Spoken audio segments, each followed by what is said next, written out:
Timothy Noakes, a famous PhD in exercise science, likes to say that 50% of what we know is wrong.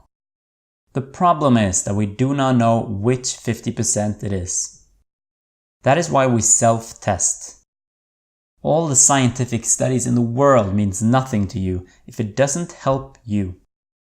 That is why I want you to approach this course as a hobby scientist. The only subject in your studies is you. Success is when you feel better.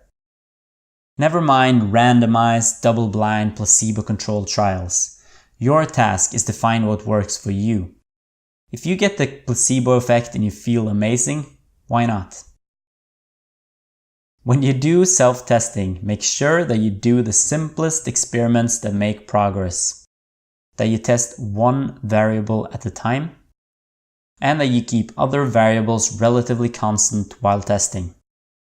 You will also benefit from writing a short log of your tests, including your hypothesis, how you will measure success, and your results.